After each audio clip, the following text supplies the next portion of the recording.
Na hora, eu tenho que botar a AGU na hora por decreto, a AGU vai ter que ajudar os policiais nisso, porque não é possível que no montante de operações que nós vamos precisar fazer, hoje já é assim, eles têm que fazer vaquinha, às vezes pega uma associação e faz vaquinha. Às vezes vende o carro. É assustador, as pessoas não sabem disso.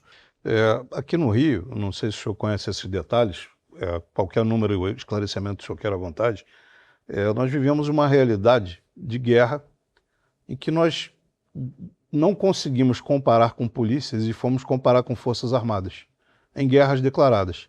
Comparamos com a Primeira Guerra Mundial, Segunda Guerra Mundial, Guerra da Coreia, Guerra do Vietnã, retomada do Kuwait e, mais recentemente, a guerra no Afeganistão.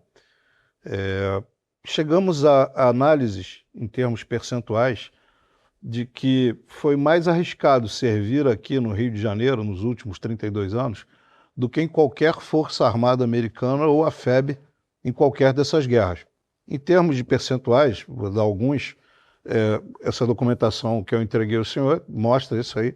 Além disso, por exemplo, taxa de mortes da PM do Rio de Janeiro, do efetivo de 111.500 homens, 3.987 foram mortos por causas não naturais, o que significa 3,58%. Pegando o maior percentual de mortos dessas guerras das Forças Armadas Americanas, Segunda Guerra Mundial com 2,52%. O nosso percentual é 1,4 vezes maior do que o deles. A pior comparação é a nossa taxa de feridos, 18%, com 0,02% da retomada do Kuwait. Ou seja, são mais de 800 vezes o número do Kuwait. Essa realidade de guerra é muito pouco conhecida. Eu queria saber do senhor o que o senhor vai fazer para reduzir esses números e ainda lembrando de acrescentar outros, né? Esses ferimentos que eu estou falando e essas mortes são visíveis, ou seja, eu fotografo, eu faço um raio-x, uma tomografia, um ultrassom. Os ferimentos invisíveis que a gente chama são os psicológicos e psiquiátricos, que estão conduzindo, não no Rio de Janeiro, porque aqui a gente tem essas taxas de intensa morte e feridos, mas estão conduzindo o Brasil a uma questão de mais policiais se matando do que morrendo. Exceção é essa guerra que a gente tem aqui no Rio. Eu queria saber do senhor o que o senhor pensa em fazer a respeito disso.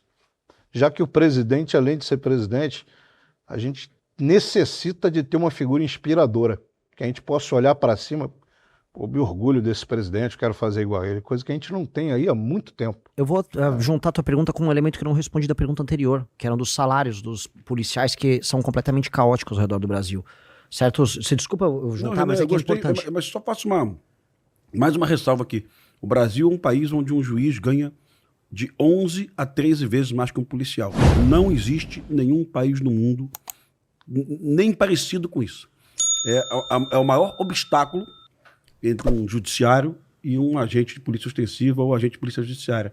Isso tem que ser corrigido, viu? Mas com certeza. Sem contar os penduricalhos, né, Pimentel? O penduricalho, eu acho que o Tino acabou com essa porra agora, né? Vamos ver. Vamos ver. Eu acho que assim, por incrível que pareça, também eu tô fazendo agora o parênteses do parênteses, o Flávio Dino, o saldo dele, por enquanto, é positivo no STF. Ele tá indo pra cima das emendas e ele tá indo pra cima desses penduricalhos. Exato. Tanto que eu, como presidente da República, vou usar o Dino nesse sentido institucional de maneira muito, muito frequente. Quero destruir os modelos de emenda como tem e os penduricalhos precisam ser resolvidos. É que o que acontece no Brasil é que a polícia militar, vamos começar, a polícia militar ela tem um status institucional diferente por ser militarizada, então não consegue pleitear os benefícios como a polícia civil consegue, e não estou falando aqui que a polícia civil está fazendo algo errado, só que tem um caos regional. Estados que não são capazes de se sustentar do ponto de vista financeiro, eles vivem de recursos que vêm de outros estados e eles pagam por vezes salários maiores. Para não falar só de policial, o professor no Maranhão ganha mais do que o professor em São Paulo. Agora, como vai o Maranhão no ranking de IDEB quando eu comparo com São Paulo?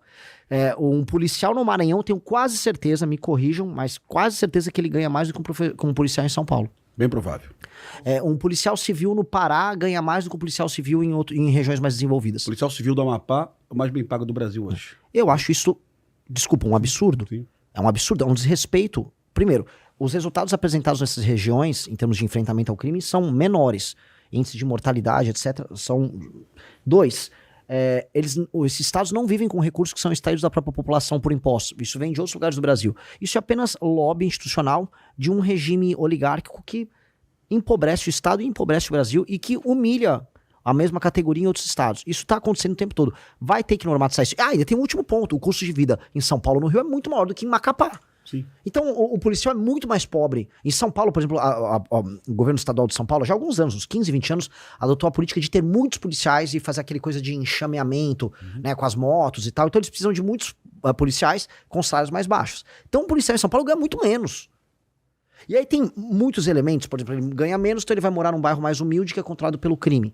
Coisa que a gente vai precisar fazer em São Paulo e no Rio, até que eu acho que não apenas melhorar a qualidade de vida, mas atentam para esse problema, é criar uma política de habitação para que o policial viva em regiões mais seguras nesse processo de transição de destruição do crime organizado. Vilas militares. Exato. Eu vi isso nos Estados Unidos. Sim. Tem que ser protegido, tem que tirar ele, vamos dizer, da proximidade com alguém que pode gerar dano para ele e para a família dele. E não só dano, porque quando você tá convivendo com o cara que comete o crime, você começa a criar leniência com o crime, leniência com o comportamento. E você tem até a cooptação, eventualmente, de um policial para um sistema relacional criminoso. Então, precisamos fazer esse isolamento. Até uma política de habitação de crédito consignado ao salário dele, para que a pessoa consiga adquirir com um valor especial um apartamento em outro lugar. Precisamos fazer isso. Agora, na tua pergunta que envolve a mortalidade, eu tenho que ter a humildade de dizer aqui que eu não sou eu seria o comandante em chefe do Brasil para fazer o enfrentamento ao crime. Agora eu vou entrar no detalhe e falar qual política eu, como presidente da República, vou adotar, política técnica no enfrentamento no campo de batalha. Isso vai ser para o time nosso que vai administrar não só a parte de segurança, no ministério nosso que tem que agregar tudo, mas na nossa relação com os governadores, num estado maior que a gente precisa fazer para destruir o crime organizado no Brasil, porque a vida policial vai importar muito. O que eu sei é, policial morreu, a família dele não pode esperar meses para receber a valor da pensão que a mulher tem, a esposa tem que ter. Isso tem que sair no máximo em 2 semanas. Tem que ser muito rápido. Policial termina processado por conta de uma operação. Se eu não conseguir alterar a lei rápido, eu vou colocar a Advocacia Geral da União para servir os policiais militares no Brasil. A própria Advocacia Geral da União, para fazer a defesa do policial. Porque hoje tem policial que tem que pagar, tem que fazer vaquinha para pagar o advogado dele para isso. Isso eu tenho condição de fazer, isso eu tenho, vamos dizer, institucionalidade para poder atuar, para colocar isso à disposição. Porque eu vou propor a guerra. E eu quero dessa vez, para acabar com essa mortalidade geral, reconhecer que nós estamos no estado de guerra, como o senhor colocou, e de maneira muito correta, é um estado de guerra, só que um lado reconhece que é guerra. O crime sabe que é guerra. Ele cria músicas falando que é guerra, ele se arma para uma guerra, agora tá comprando drone inspirado numa guerra, e o outro lado finge normalidade. Pra mim não é fingir normalidade, é fingir demência quando a gente não aceita que é guerra. E o que eu vou propor pras polícias é, eu vou te dar o direito a ter a guerra final contra eles. Vamos retomar os territórios, vamos mudar a legislação e vamos vencer eles. E depois de vencer eles, adotar as políticas, que é a parte mais difícil, de tornar os lugares, os territórios e as ruas brasileiras habitáveis e que não sejam novamente cooptados pelo crime. E aí é isso o desafio, o desafio de um trilhão de reais, que é tornar o Brasil habitável. Se a gente conseguir isso, que é o pós, aí esses policiais não apenas não vão morrer mais, mas a gente vai viver num país decente. Esse é o grande desafio. Pimentel, então só para esclarecer, o candidato a ser eleito pretende criar o Ministério da Segurança Pública. Em um estado maior. E o mais importante, um estado maior. Colocar a AGU para defender o policial. Isso é uma proposta bem inédita e ousada, viu? Na hora, eu tenho que botar a AGU na hora por decreto, a AGU vai ter que ajudar os policiais nisso, porque não é possível que no montante de operações que nós vamos precisar fazer, hoje já é assim, eles têm que fazer vaquinha, às vezes pega uma associação e faz vaquinha. Às vezes vende o carro. É assustador, as pessoas não sabem disso, que o policial que te defende, olha só que loucura, ele vai, prende um bandido, aí às vezes o bandido já é solto na hora, ou ele toma um chá de cadeira na delegacia. Ah, outra coisa que tem que ter, período máximo pra ser lavado o BO, o policial deixou o bandido lá, ele não pode ficar 8 horas numa delegacia parado. Às vezes o bandido vai solto antes que o policial tem que cumprir aquele trâmite burocrático. Isso é uma coisa que também cansa eles.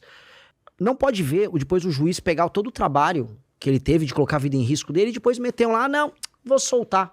Isso é um absurdo total e completo. Hoje um policial que tá na rua cumprindo o trabalho dele, ele é um louco. Ele é um louco. O que ele tá fazendo assim, ele tá participando de uma guerra inglória em que o próprio Estado é inimigo dele. Então todos esses elementos têm que ser alterados. Então esse Estado maior tem que ser montado, porque se você tem um exército e o seu soldado é tratado de maneira desrespeitosa, você vai perder a guerra. E a gente tá perdendo a guerra. Então esse Estado maior, que é mais do que apenas, vamos dizer, uma coordenação, é um Estado maior, com reuniões recorrentes pra gente vencer uma guerra, e a gente tem que atestar que a gente tá em guerra. A gente tem que parar de negar. Aquele que nega que existe a guerra, ele vai ser... É igual uma pessoa que tá com câncer no pulmão e continua fumando. Esse é o Brasil. Ah, não, tá tudo bem. Tá, o Comando Vermelho agora tomou lá o Ceará, tá tudo bem. Não tá tudo bem. O Renan, não sei se você acompanhou, há 45 dias o governo federal lançou 4 eixos temáticos de combate ao crime no Brasil. Eu recebi aqui o secretário de Segurança Pública Nacional, que eu verdadeiramente eu admiro, que é o Chico Lucas, tá? Ele veio do Piauí. Piauí é um estado que inovou muito na segurança pública. Esse projeto de recuperação de celular, hoje imitado, copiado por 27 estados da federação, começou no Piauí. Lá tem redução de homicídio e eu recebi ele aqui. Gostei do papo com ele, foi um papo muito franco. E nós conversamos sobre os eixos temáticos que o governo federal escolheu. Follow the money, Faria Lima, buscar o dinheiro do PCC na lavagem, né? Obstacular a chegada de fuzis nas capitais, não tem como não gostar disso. Quanto mais a PRF trabalha na rodovia, mais seguro vai estar uma favela no Rio de Janeiro, a periferia de São Paulo. A questão que envolve equipar presídios, 120 presídios no Brasil com bloqueadores de celulares. E, por último, o governo federal fala da resolução de homicídios, que o Cajueiro colocou isso aqui. Equipar os IMLs, os Institutos Médicos Legais, né? E equipar também as divisões de homicídio para elucidar mais homicídios. No final, o governo federal não fala do que mais impacta a periferia no Brasil, que você está vendo, você está visitando, que é o domínio territorial. É a barricada, a pichação do CV. Eu não sei porque o governo federal deixou para trás isso. Eu até tenho algumas teorias sobre isso. Talvez a esquerda brasileira entenda como recuperação de território, recuperação de alta letalidade, não necessariamente uma coisa tem a ver com a outra. Mas não sei se você conhece esses eixos. Eu só condeno esses eixos temáticos pela ausência da recuperação do território. Eu gosto de tudo. Mas quando o governo federal fala que recuperar o território não é uma prioridade, né? Isso me preocupa muito. Eu acho que a obsessão nossa na segurança pública deveria ser retirar a barricada e retirar todas as pichações de CV de todas as periferias do Brasil. Nem que eu chame o prefeito, tu vai ser meu parceiro nisso. Você está atento a isso? E nessa escala que eu te coloquei de prioridades, a recuperação de território, qual é a tua prioridade? Zero. Dia seguinte. Dia seguinte, porque assim, o presidente da República, ele tem como dever, junto com as Forças Armadas, zelar pela integridade do território nacional. Portanto, eu vou estar, a partir do dia 1, assumindo o mandato, em descumprimento do meu papel como presidente, ao não zelar pela preservação do território. Então, é obrigação, e tem que ser uma obsessão. Eu vou falar porque eu ponto a ponto, quando eu pego essas prioridades, eu concordo com elas. Só que elas partem sempre de uma premissa, e essa é a premissa que vai na questão do território. É a premissa, assim, que eu vou enfrentar o topo da cadeia alimentar, a Faria Lima. Não, por que não entram com fuzil na Faria Lima? E aí esquecem o outro lado, que é o lado ideologicamente conveniente para eles. Eles gostam da tomada do crime organizado na favela. Eles enxergam isso como um elemento fundante da ideia de luta de classe. Há muito tempo se discute isso. Foi discutido agora por parte do PSOL trazer o Oruan como candidato, porque eles falaram, olha como o Oruan tá sublevando as massas na favela. Pô, o Oruan é do Comando Vermelho. O MC postou do Comando Vermelho. Então, eles acreditam nisso. É uma crença verdadeira. E em muitos estados, eu vou tomar processo e condenação de novo, em muitos estados a relação é total. Então assim, vou falar aqui, o Eumano lá no Ceará, eu vou tomar outra condenação justiça do Ceará, o Eumano no Ceará, ele é conivente, para dizer o mínimo, com a tomada territorial, e depois os candidatos dele fazem campanha nessas regiões. O prefeito lá de Santa Quitéria, que era ligado ao Comando Vermelho, é aliado dele, era aliado, que depois foi afastado, mas era aliado dele. O Lula veio aqui e eu vou profetizar, provavelmente o Lula vai fazer campanha em favelas controladas pelo Comando Vermelho. Aí depois eles falam, não, porque a gente tá fazendo uma operação utilizando muita inteligência. Eles adoram usar o termo inteligência. Muita inteligência pra pegar com o COAF, pra pegar o PCC e tal. Tô junto, vamos fazer isso. Agora, você não vai conseguir desmontar a operação do PCC só com isso. Você vai ter que retomar o controle do Porto de Santos e retomar o controle territorial da Baixada Santista. Baixada Santista, pra quem tá nos ouvindo, é igual aqui no Rio. É o tipo de ocupação similar, montanhosa, favela, montanha, fuzil. Mata Atlântica, né? Exato, é igualzinho. Então, vai ficar falando, não, vou pegar aqui, eu vou pegar o Bitcoin do cara. Não vai pegar só o Bitcoin. Assim como vai precisar ir lá na fronteira com Bolívia e com Paraguai, resolver a entrada não só do fuzil, mas da droga. Porque ali, por exemplo, que o PCC, ele é brabo, né? Essas brigas pra pegar o controle nas rotas de fronteira, ele é brabo. Então, vai ter que fazer isso. Só que eles convenientemente não entram nesses assuntos. Assim como eles convenientemente não entram na questão da cultura do tráfico na favela, da cultura de pobreza da favela e da transformação da favela numa espécie de uma fortaleza ideológica do inimigo. Então eu só acho conveniente ele falar isso. Porque eu concordo pontualmente nisso e vamos aplicar. Vambora. Mas ocupação territorial e a libertação daquelas pessoas, daquela subcultura horrorosa, vai ter que ser feito também. Se você gostou deste vídeo, deixe seu like e inscreva-se no canal. Ative as notificações para receber mais vídeos como este. Te vejo no próximo vídeo.